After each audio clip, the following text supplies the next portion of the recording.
Hey guys, welcome back. So today I'm going to be reviewing the Full Coverage Foundation by MAC. So this is a cream product, and for those of you who aren't familiar with cream products, they tend to be a little bit more hydrating.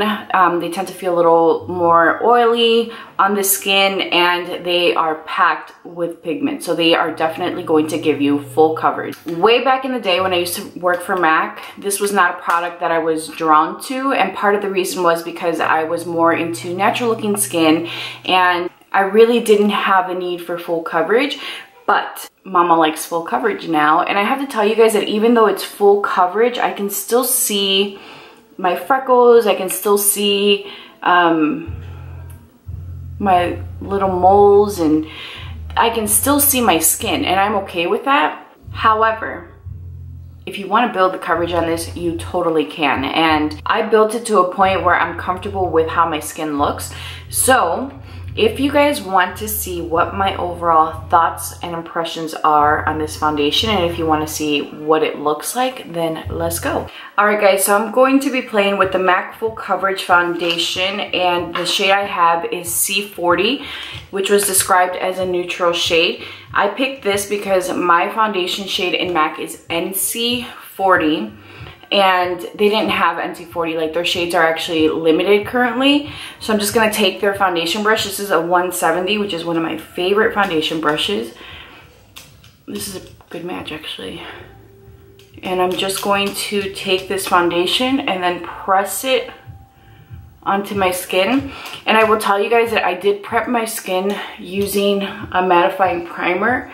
And the reason is I know that cream products tend to be a little bit more of an emollient texture and formulation, so I wanted to make sure that I really gave this foundation a fair chance. So I'm going in with something that's going to help control the oils in my skin. So far, I like the way it looks. It doesn't feel heavy. It definitely feels creamier, like really hydrating, almost like if you were to place an oil onto your skin, but it doesn't feel uncomfortable. I'm just going to take a little bit more and just build the coverage here. So MAC has a pro palette with this foundation, which is why I decided to buy it, because I'm sad to say they've discontinued the Pro Longwear foundation, the one that comes in the glass bottle, the original, and that was my foundation of choice for my bridal kit. So I need to replace that foundation, and I need to figure out what would be the best option. I look crazy. These circles look super dark. So I wanted to try this out because I wanted to consider that palette. So far what I'm seeing is my skin does look glowy. It wasn't originally, it was looking kind of matte. Now it looks glowy, and I'm gonna have to set this for sure. Usually cream products are not my favorite because I do have to work to make sure that they set. They do look beautiful on the skin, and they give you a ton of coverage, but they do require you to really make sure that everything is set in place. I'm going to use my Huda Beauty concealer, and I'm just going to take this and hide some of this crazy darkness under my eyes. Back in the day, I used to use, I can't remember what it's called, Mineralized something, but it was a compact foundation. It was medium coverage. It was stunning. So my first MAC foundation was the, why am I drawing a blank? Face and Body. I used to use a Face and Body for years, and then I wanted a little bit more coverage. I feel like as I've gotten older, my sun damage has gotten worse, obviously. I love to be under the sun. And, you know, with that, I wanted to cover more of the hyperpigmentation, so I went in with this mineralized compact, and I loved it. It had a little sponge, which I didn't always use. I kept for like touch-up purposes. I'm just gonna go in with the brush and start blending this out. But it just looks so beautiful on the skin, and back then, like, I didn't set with powder. I just literally would go in with that and let it wear as it naturally did throughout the day.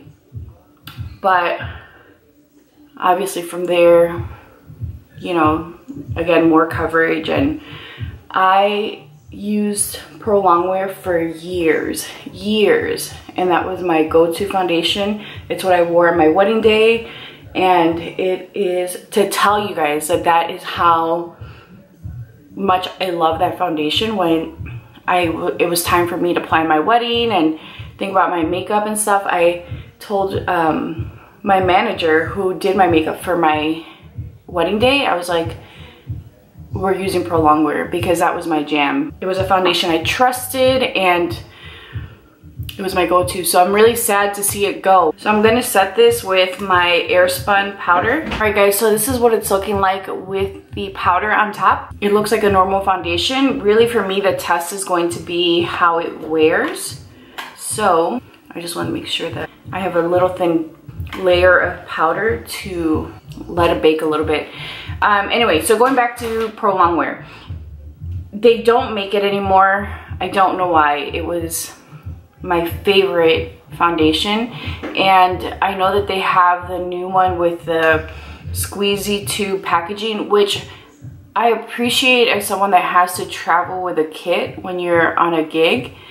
I do like, you know, that you have something that isn't going to break and isn't going to take up as much room, because the packaging is a little bit more on the smaller side. All right guys, I'm gonna go ahead and quickly say it looks like a normal foundation. It doesn't feel heavy. It gave me nice coverage. I know I saw powder on my face, but I'm trying to let it sit for a minute. Pro Longwear does have the waterproof version, which is the black packaging, the squeezy tube.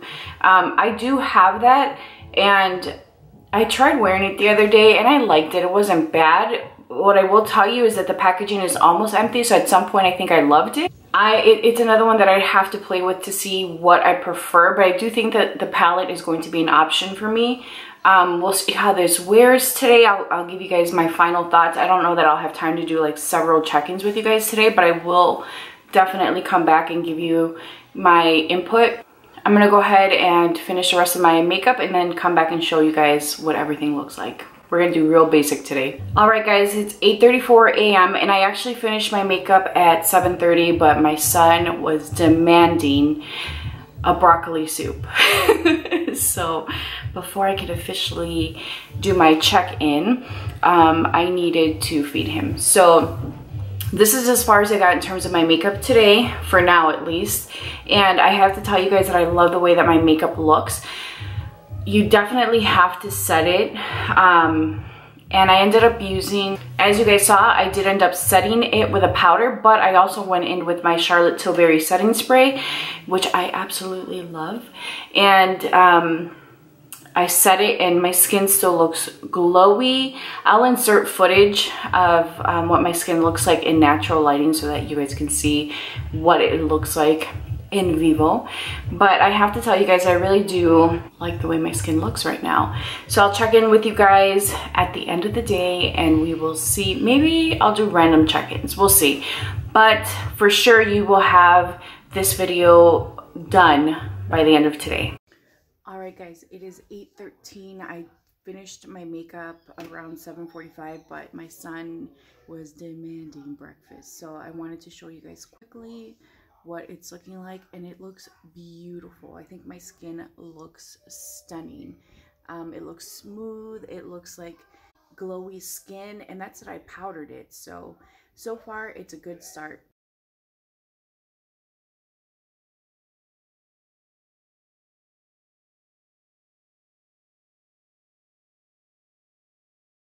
Hey guys, it's 4 o'clock and I'm just gonna count this as my final check-in. So my skin doesn't look as glowy, and in all fairness, I've had a rough day. I literally have had a migraine since 10 a.m. and I'm just like starting to feel okay. My skin looks a little bit drier, but I did end up taking a nap. I had to take medication, so it knocked me out. And overall, the foundation looks good. It's worn really well. It's come off a little bit here, but we know that for me, that is the standard. It isn't anything that's like out of the ordinary. And overall, I'm really happy with the way that this looks. It still looks like natural skin. Let's just buff this in and see how it moves. So even buffing the foundation back into place with a brush that has nothing on it other than whatever was left over, it moved back into place. It looks better. It looks fresh. I have mascara a little bit under my eyes, and again, I ended up falling asleep. It looks really good. I definitely recommend this product to you guys. So just to give you guys a little bit of information, this product is a full coverage cream foundation. It retails for $36 and you get a full fluid ounce in this little package. I would encourage you guys, if you do purchase this, to store it upside down so that the oil comes towards the top of the foundation versus going to the bottom of the pan. You don't want it to dry out. You can use it with a sponge or a brush, but for me, I knew right off the bat that I wanted to use it with a brush because it would give me the most coverage, which means I'd use the least amount of product. All right, guys, so I wanted to finish this video on a more positive note. Yesterday, I had a horrible migraine. I wrapped up the video and it was just very blah. So I wanted to tell you guys that I really do love the MAC Full Coverage Foundation. I have it on again today. That's how much I loved it. I knew that this was a foundation that I wanted to wear today. It's very lightweight. It doesn't feel heavy. It gives you coverage. It's buildable. So initially you don't get this full coverage foundation. You are able to build this product up. So you do get a medium to full coverage, and then of course you can layer it and build it up, and it never looks cakey or thick. My preferred method of applying it is with a flat foundation brush, and the reason is because you can build up product or you can shear it out with your actual brush. This is a beautiful product. It wears beautifully. It feels comfortable. I really love the way it looks. I have it on again today, and considering that you are getting a full ounce of product in this compact and you're paying $36 for it, I think that's a pretty good price considering that you don't really need a ton of this. So I would say that if you are a working makeup artist, definitely look into their full coverage compact. Look into their full coverage palette. They have a variety of different shades in one palette, and I think that you would be very happy with that decision because it's $70 and you're getting several shades in one palette. I'm very happy with this foundation, so I give it 2 thumbs up. Thank you guys so much for watching. Make sure to subscribe and hit that notification bell. I do upload 3 videos a week, and leave me a comment down below letting me know, have you tried this? What are your thoughts on this? Or let me know if there are any upcoming videos you'd like to see from me. Lastly, don't forget to hit that like button. Thank you guys so much, and I'll talk to you guys soon. Bye.